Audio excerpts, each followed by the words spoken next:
Okay, तो I am going to discuss preferential rate of duty. Preferential rate of duty है, इसका meaning क्या होता है? प्रिफरेंशियल मतलब क्या होता है बच्चे? पहले से ही राइट लेना, राइट रखना, ठीक है। प्रिफरेंशियल का मतलब होता है कि सेंट्रल गवर्नमेंट उस इंपोर्टर से कहता है कि अगर आप मेरे हिसाब से जिस जिस कंट्री के साथ मेरा एग्रीमेंट हो चुका है, अगर आप वहां से गुड्स मंगाओगे, ठीक है, तो आपको एक अलग से रेट फिक्स किया जाएगा कस्टम ड्यूटी के लिए। इसका बेसिक मीनिंग यही है।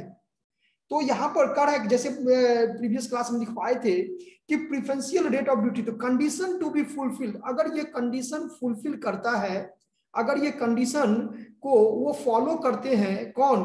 इंपोर्टर, तो फिर उसको ये अलग से रेट दी जाएगी, या तो ज्यादा होगा या तो क्या होगा? कम होगा।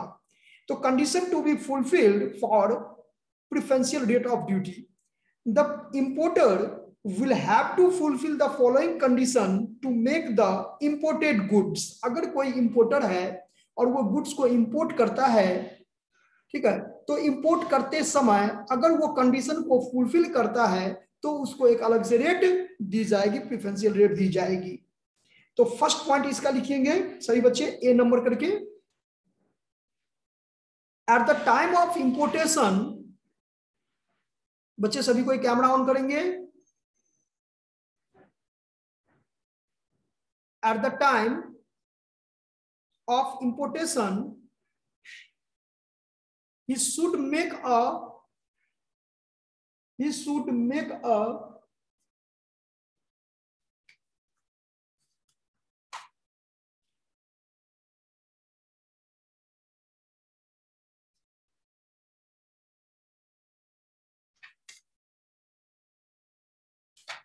he should make a specific claim for the preferential rate। Sir, specific claim, a specific claim for the preferential rate। पिया बच्ची क्या? ये फर्स्ट पॉइंट समझ में आया? क्या कर रहा है कि at the time of importation, यानी जब वो सामान मंगा रहा है, इंपोर्ट कर रहा है, उस समय he should make a specific claim. उसको स्पेसिफिक क्लेम, अगर वो कोई क्लेम करता है कि हाँ मेरा जो सामान आ रहा है वो आप जिस कंट्री के साथ एग्रीमेंट किए हो उसी कंट्री से हम सामान मंगा रहे हैं, तो मुझे एक अलग से रेट मिलनी चाहिए, तो इसको specific claim for the preferential rate. तो ये इसको अंडरलाइन कर लीजिए बच्चे, स्पेसिफिक क्लेम को अंडरलाइन कर लीजिए, उसको क्लेम करना पड़ेगा। सेकंड पॉइंट लिखिए, he should also claim, he should also claim, point number B, he should also claim that's the goods are produced or manufactured in such preferential area।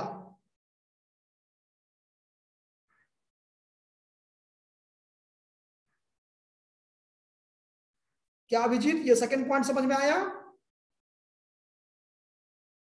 Yes sir. ये करा है कि he should also claim that the goods are produced or manufactured in such preferential area। मतलब वो जो सामान बन रहा है वो उस एरिया में बन रहा है जिस एरिया या जो कंट्री है ना, सेंट्रल गवर्नमेंट भारत सरकार से क्या है एग्रीमेंट में आता हो, एग्रीमेंट किया गया हो। ऐसा नहीं कि अब एग्रीमेंट आपको नेपाल के साथ है और सामान आप मंगा रहे हो कहां से? जापान से, तो आपको प्रिफरेंशियल रेट मिल जाएगा। जी नहीं, सामान अगर वो नेपाल में बना हुआ है और नेपाल से आप इंपोर्ट कर रहे हो तो फिर आपको एक प्रिफरेंशियल रेट मिलेगा, ठीक है। C number point, the area should B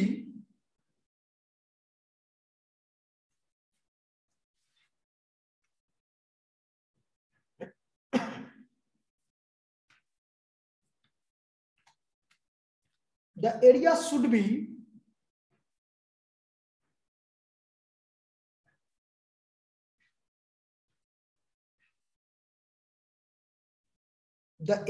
be notified under section 4 clause 3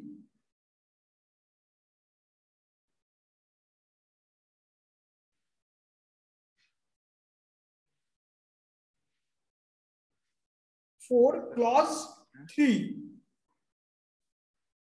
The area should be notified under section 4 clause 3 of the Custom Tariff Act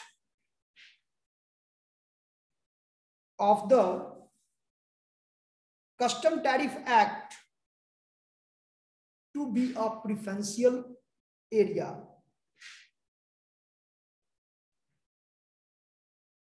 To be a preferential area.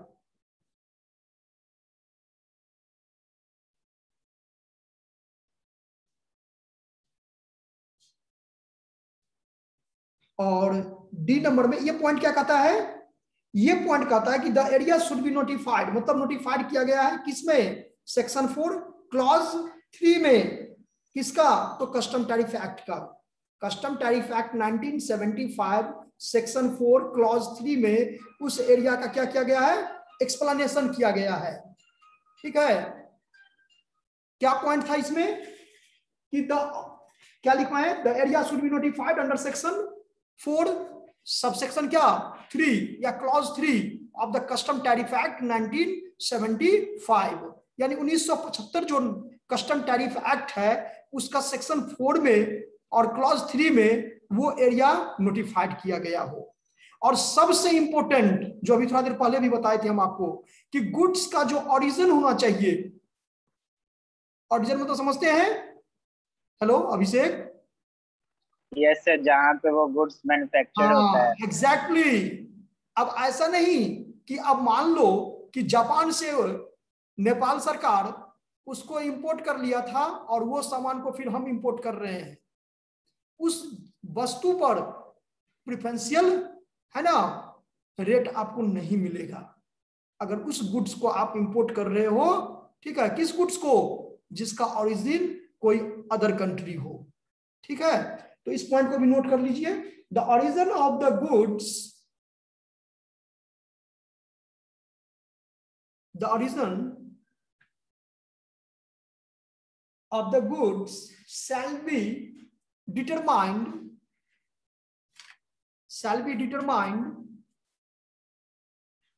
in accordance with the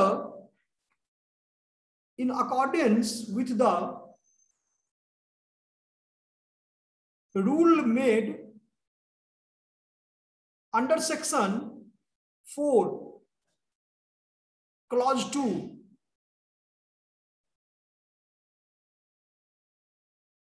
of the Custom Tariff Act। Sir rule made के बाद rule made under section 4 clause 2।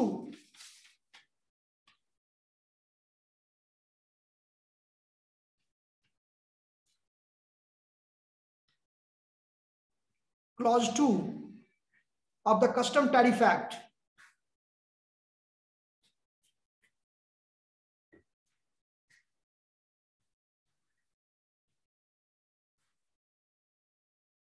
ये condition है preferential rate के लिए।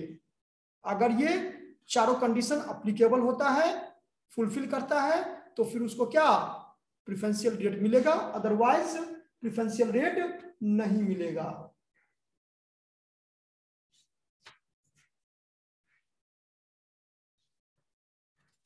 अच्छा, एक पहले बताए थे आप लोग को याद है ना, 8.8 बताए थे, इन्वर्टेड कॉमा करके बताए थे, याद है? Single dash, double dash, triple dash और कुछ थोड़ा सा। 8 डिजिट नंबर। हाँ, अच्छा,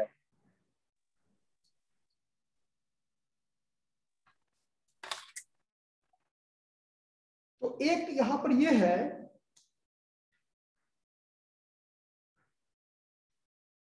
इसका तो 40% इंटीग्रेटेड, देखो स्टार्टिंग में क्या बताए थे, बीसीडी बेसिक कस्टम ड्यूटी बताए थे ना, जो how to compute custom duty payable, custom duty जो पे करेगा वो टोटल कितना करेगा, तो आपको बताए थे सबसे पहले असेसमेंट वैल्यू, असेसमेंट वैल्यू जितना होगा, अगर मान लो 10 लाख का सामान हम मंगा रहे हैं तो बीसीडी पिक रेट कितना बताए थे, 10%, याद है? Yes sir. ये 10%, 12%, ये 12.5%, 14%, लेकिन मैक्सिमम ये 40% तक, ये 40 क्या 35% तक ये जा सकता है। लेकिन उसके साथ ही साथ आपको ईसी और एसएचईसी बारे में बताए थे, जो फरवरी 2018 के बाद और फरवरी 2018 से पहले एजुकेशन सेस, वो बताए थे पॉइंट, तो उसको ऐड करेंगे। और एक बहुत इंपॉर्टेंट पॉइंट बताए थे, इंटीग्रेटेड टैक्स, जो जीएसटी का, जीएसटी भी तो चार्ज होगा ना बच्चे, लेकिन जीएसटी का कौन सा type, IGST, integrated goods and services tax. तो इसका एक्सप्लेनेशन जो है सो ये आपको सेक्शन 3 क्लॉज 7 में किया गया है, थोड़ा उस पर भी नोट्स हम लोग लिख लेंगे। What do you mean by integrated tax?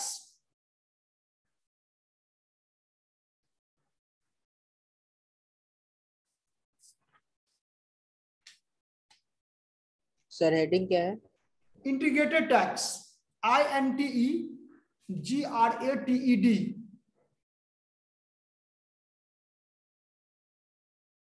IGST का नाम सुने ना जी बच्चे, जब कोई भी गुड्स इंपोर्ट और एक्सपोर्ट आप करते हो बच्चे, तो क्या होता है, आईजीएसटी। आईजीएसटी और लगता है। ये आफ्टर 2017, 1 जुलाई 2017 जीएसटी कब लॉन्च हुआ था, तो 1 जुलाई 1 जुलाई 2017। हाँ, तो उसमें जो इंपोर्ट और एक्सपोर्ट गुड्स करते हैं, जो भी कस्टम ड्यूटी होता है बच्चे, जो भी चार्ज किया जाता है, उसमें आईजीएसटी भी होता है। ठीक है, इसको प्रैक्टिकल अप्रोच में भी हम बताएंगे, पहले इसका मीनिंग लिख लीजिए, इंटीग्रेटेड टैक्स।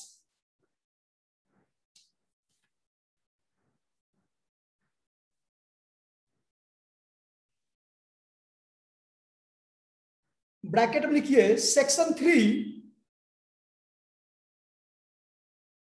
सबसेक्शन 7 यानी clause 7 of the custom tariff act.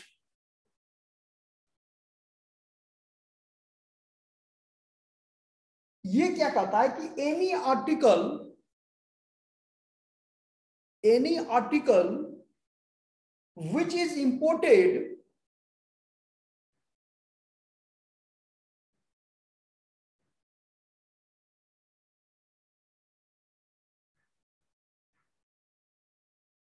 any article which is imported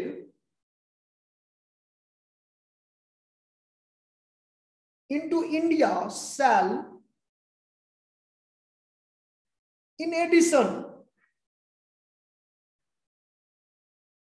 be liable sir in India के बाद in India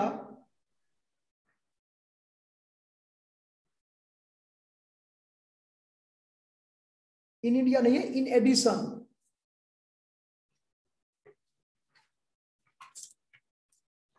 सर इंडिया नहीं होगा।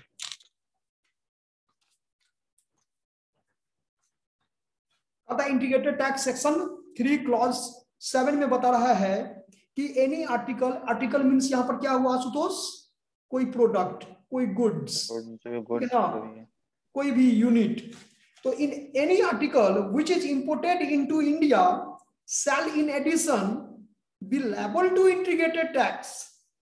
उसको इंटीग्रेटेड टैक्स पे करना पड़ेगा अगर किसी भी आर्टिकल को कहीं से आपको किसी भी कंट्री से वो क्या करता है, इंपोर्ट करता है, तो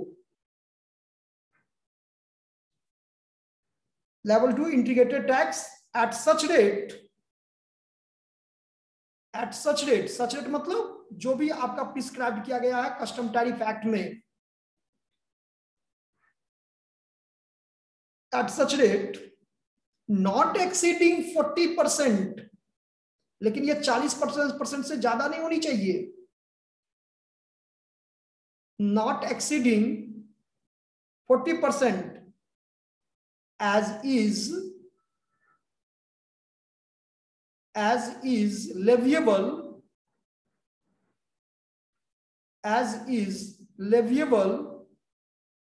under section 5 of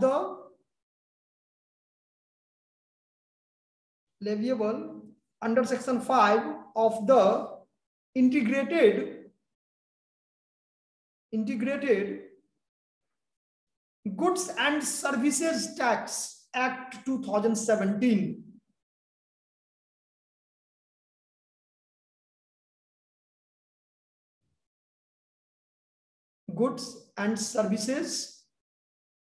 Integrated Goods and Services Tax Act 2017. On a like article,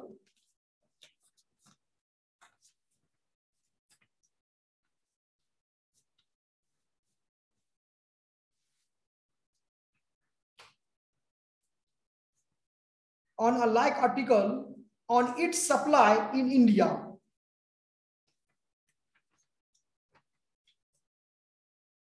sir 2017 के बाद On a like article on its supply in India, on the value of the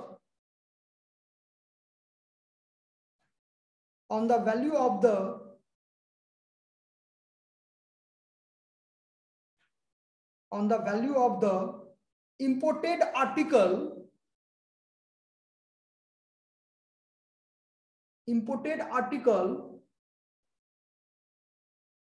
determined under section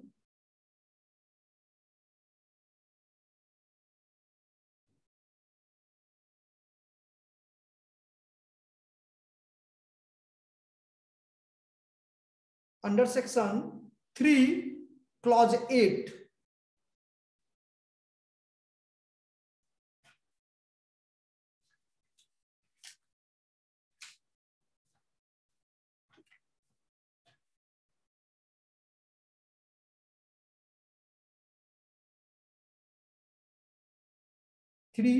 clause 8 और subsection 8 clause A.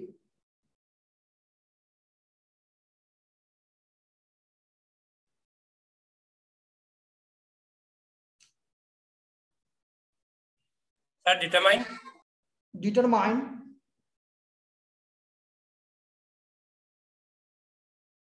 under subsection 8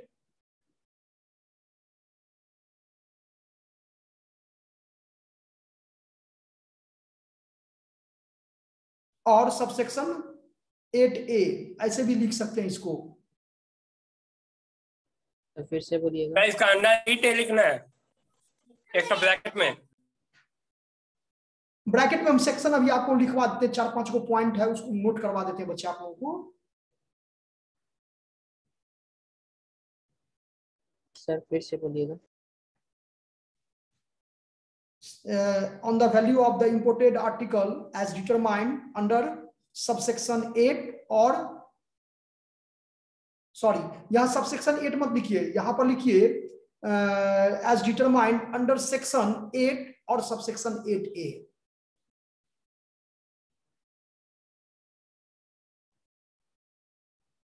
यहां तो सीधा notes में study material में दिया हुआ है कि डिटरमाइंड अंडर सेक्शन 3 और क्लॉज यानी सबसेक्शन कितना 8।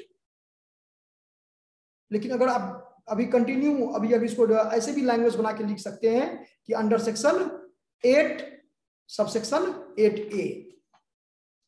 या देखो ये होता क्या है, कुछ यहां पर लिखवाते हैं अभी आपको, कुछ सेक्शन के बारे में बताते हैं बच्चे, देखिएगा सभी।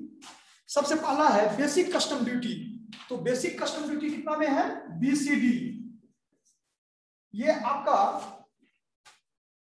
ये custom tariff act custom tariff act में जो बीसीडी यानी बेसिक कस्टम ड्यूटी हम लोग डिटरमाइन करते हैं, उसका सेक्शन बचे कितना है 2। बेसिक कस्टम ड्यूटी सेक्शन क्या है कस्टम टैरिफ एक्ट का 2 है। उसके बाद IGST integrated goods and services tax. तो आईजीएसटी इसके बारे में बताया सेक्शन 3(7) सबसेक्शन 7। और जीएसटी सेस जो कंपनसेशन सेस होता है वो अभी आपको बताते हैं, ठीक है। ये इसको सीसी कंपनसेशन सेस, तो ये आपका आ जाएगा 3(9). उसके बाद जो इसका वैल्यू 7 से पहले क्या लिखा हुआ है? 7 से पहले 3 है।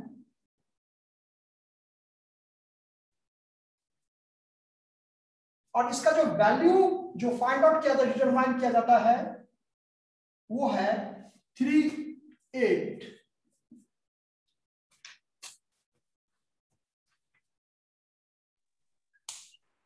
सर जो अभी सब पूरा सेक्शन लिखा है वही लिखे है ना? हाँ, ये ऑलरेडी हम लोग इस चैप्टर में यही डिस्कशन किए हैं अभी तक, ठीक है। एक पॉइंट यहाँ पर इसको अभी हम आपको बताएंगे। जीएसटी कंपनसेशन सेस, सीसी का मतलब क्या हुआ कंपनसेशन सेस।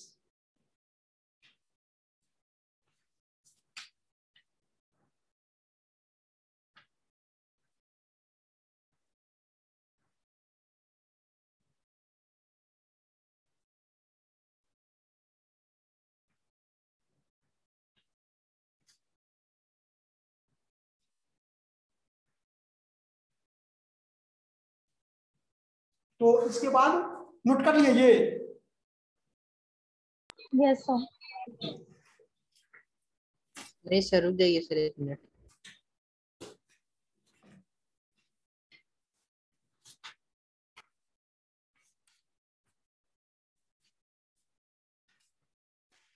सर साइड होइए सर। जल्दी न्यूज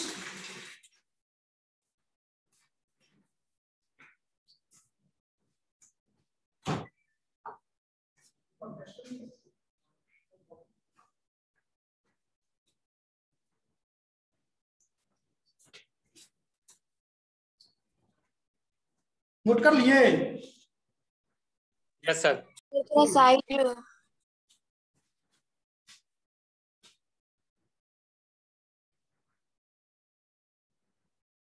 कर लिए सर। ओके लिखिए बच्चे, GST compensation cess, GST compensation cess कि गवर्नमेंट जीएसटी सीसी नहीं लिख सकेंगे? वो शॉर्ट फॉर्म में सीसी भी लिख सकते हैं। ये गवर्नमेंट का होता क्या है, सेंट्रल गवर्नमेंट कुछ ज्यादा रेवेन्यू जनरेट करने के लिए क्या करते हैं, कुछ न कुछ समय समय पर सेस लगाते हैं। जैसे अभी आपको थोड़ा देर पहले बताए थे बच्चे कि फरवरी 2018 से पहले जो था वो एजुकेशन सेस था, है ना, एसएचईसी। तो उसी तरह से यहाँ पर जीएसटी में भी जब जुलाई 2017 के बाद आया तो इसमें भी एक कंपनसेशन सेस दिया। और ये क्या कहता है थोड़ा इसके बारे में हम लोग नोट करेंगे। तो जीएसटी कंपनसेशन सेस सेक्शन लिखेंगे बच्चे, कितना था 3(9) of the custom tariff act. तो सेक्शन 9 है ना? हाँ 9 सर कंपनसेशन सेल्स के बाद जीएसटी कंपनसेशन सेस और ब्रैकेट में लिखेंगे कितना था 3(9) ऐसे करके लिखेंगे जीएसटी कंपनसेशन सेस। आवाज बहुत कट रहा है। 1 मिनट।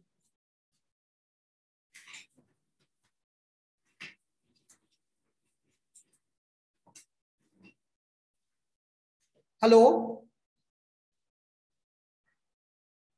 Yes sir.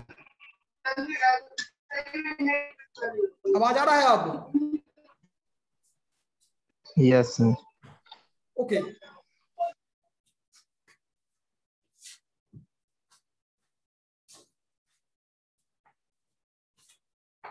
देखिए कैसे लिखना है हम लोगों को।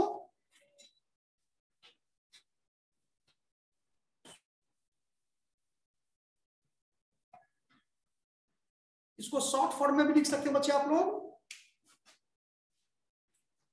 जीएसटी कंपनसेशन सेस, और कितना था, सेक्शन 9 सब सेक्शन 9, और इसके बाद हम लोग ऐसे करके यूज कर देंगे 9 of the custom tariff act 1975 भी आप लिख सकते हो, of the custom tariff act, of the custom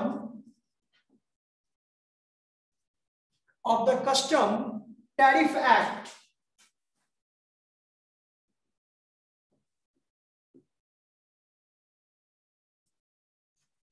custom tariff act, ऐसे करके नोट करके लिखेंगे। सर एक डाउट है बोलिए। Sir, custom excise tariff act नहीं लिख सकते हैं? नहीं बच्चे, एक्साइज नहीं, यहां पर कस्टम और एक्साइज दोनों को आप अलग अलग इसको बताया गया है, ठीक है। एक्साइज एक्ट ओ सेंट्रल है ना ये तो, हाँ हाँ। याद आया, सेंट्रल। इसके बारे में हम लोग ऑलरेडी डिस्कशन कर चुके हैं बच्चे। तो इसमें Differences. हाँ लिखिए, any article which is any article which is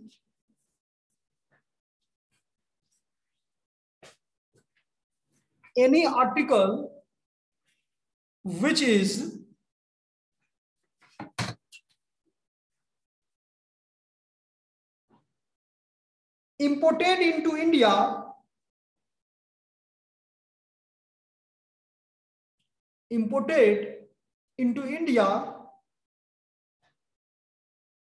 in addition,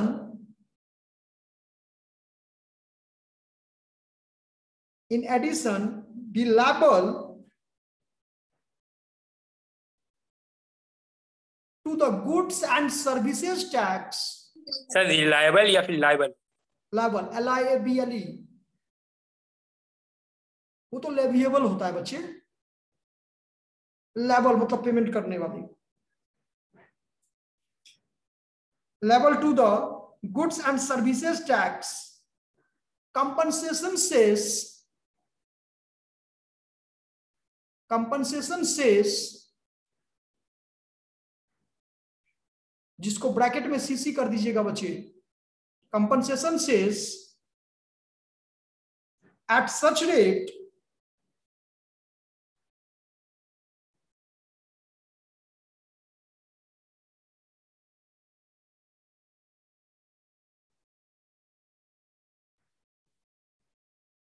compensation says at such rate as is leviable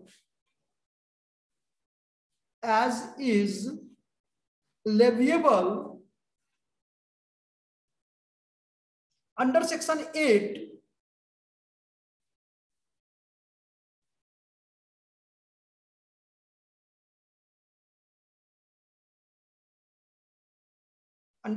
8 of the goods and service tax,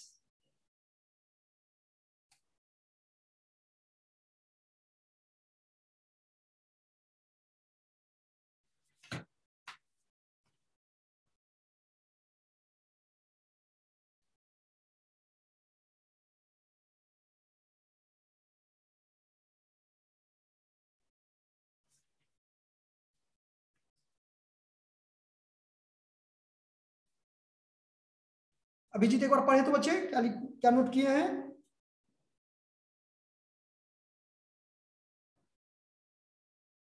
GST compensation says,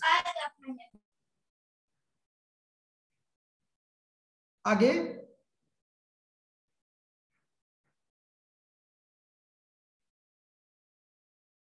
section 3 subsection 9 of the CTA 1975, any article which is imported into India in addition liable to the GST compensation says and such rate as is liable under section 8 of the goods and service tax.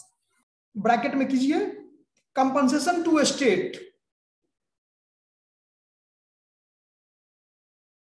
Compensation to state,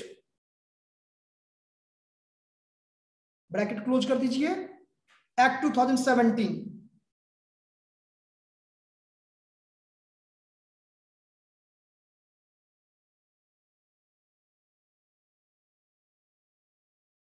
GST compensation says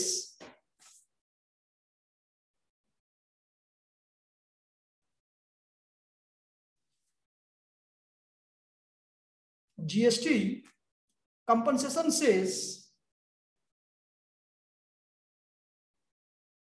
is levied on intra-state supply of goods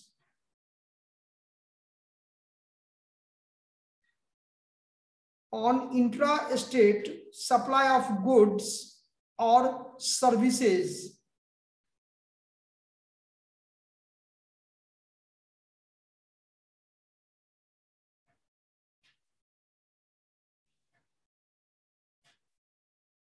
intrastate supply of goods or services and interstate supply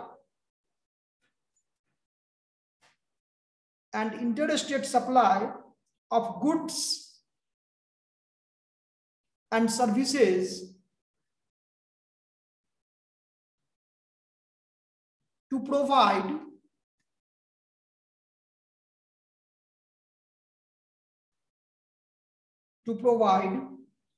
compensation to the state for loss। इस point को underline कर कीजिएगा, to provide compensation to the state for loss of revenue।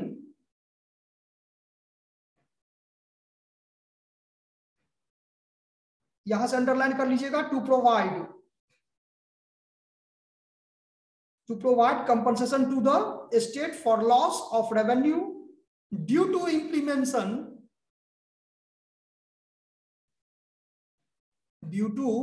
implementation of GST in India।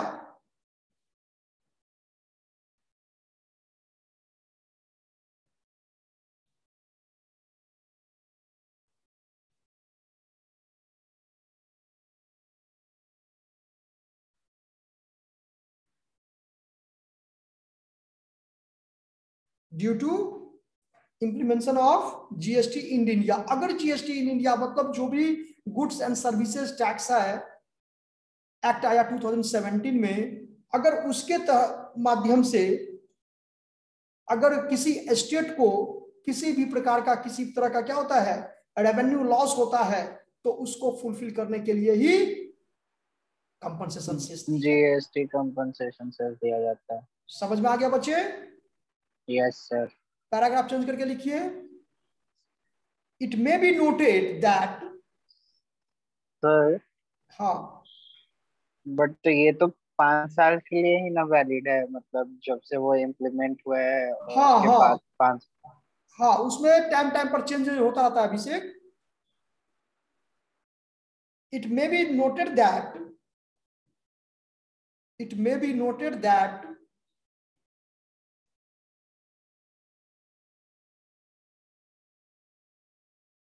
GST compensation says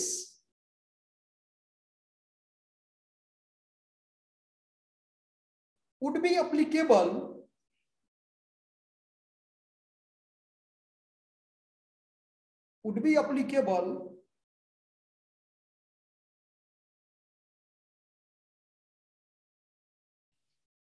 only on those supply of goods. Compensation says would be applicable only on those supply of goods or services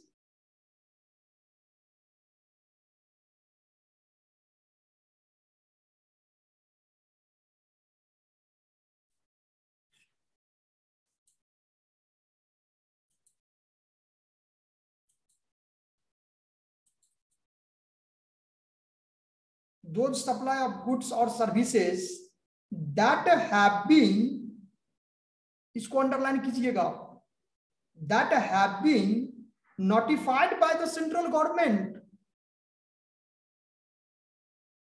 that have been notified by the central government.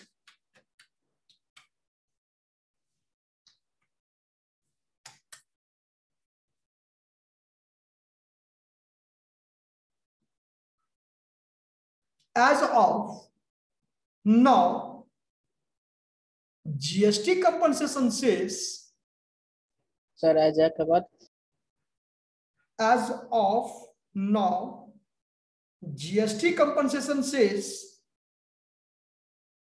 Sir of के बाद no ना, now, NOW, now present वाला now. as of now, GST compensation says is levied on luxury and sin goods, SIN sin,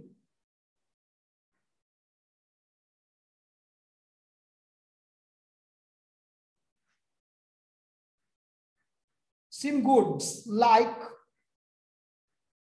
pan masala, tobacco, etc.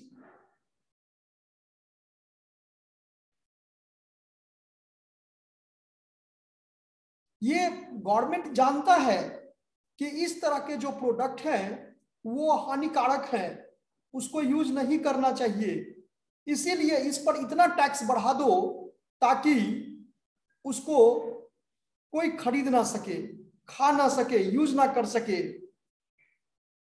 ठीक है, लेकिन फिर भी आप जानते हो ना कितना इस पर सबसे ज्यादा हाईएस्ट रेट ऑफ टैक्स है। लग्जरी आइटम, जो लग्जरी आइटम लगता है उस तरह से टैक्स इस पर भी चार्ज किया जाता है, लेकिन 28%। लेकिन फिर भी वो धड़ल्ले से बिक रहा है। तो गवर्नमेंट का मकसद ये है कि इसको इतना रेट बढ़ा दो, टैक्स का रेट बढ़ा दो ताकि उसको कम से कम आदमी यूज कर सके।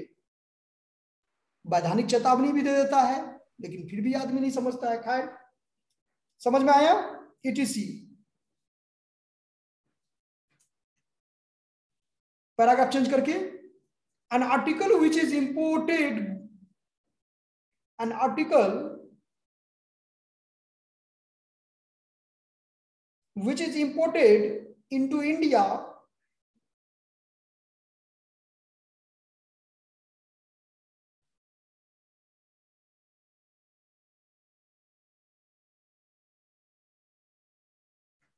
an article which is imported into India,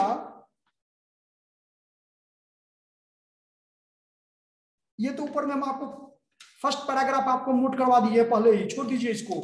starting में जो नोट करवाए थे वही पैराग्राफ है ये। तो सवाल ये उठता है कि how to calculate integrated GST, integrated goods and services tax. तो इसका आपको याद है ना, पहले असेसमेंट वैल्यू पर बेसिक कस्टम ड्यूटी, उसके बाद सीजीएसटी। हाँ, तो उसका सीजीएसटी प्लस एसजीएसटी होता है ना सर, इंटीग्रेटेड जीएसटी निकालने में। इंटीग्रेटेड मतलब इंपोर्ट एक्सपोर्ट पर ही लगता है बच्चे। हाँ, तो ये आपका हो गया कि अगर किसी मतलब अदर कंट्री से इंपोर्टेड और एक्सपोर्टेड, तो बच्चे आप लोग जानते हो ना सर हम वो पता है, लेकिन इंटीग्रेटेड जीएसटी तो सीजीएसटी प्लस एसजीएसटी होता है, जो भी गुड्स इंडिया में विद इन द सप्लाई होते रहता है, और एक्सपोर्ट और इंपोर्ट तो वो तो टर्म एंड कंडीशन तो है ही, वो तो है ही। तो एक ये है, देखो, mode of calculation of integrated tax, इसका सेक्शन 3 सबसेक्शन 7 में बताया गया है। मोड ऑफ कैलकुलेशन, छोड़िए इसका कैलकुलेशन बच्चे हम लोग नेक्स्ट क्लास में कर लेंगे क्या? Yes sir. और इस पर प्रैक्टिकल अप्रोच भी है, प्रैक्टिकल हो जाएगा कुछ। तो नेक्स्ट में इसका फॉर्मेट बता करके और फिर आप लोगों को क्या करेंगे, प्रैक्टिकल करवाएंगे। ठीक है बच्चे?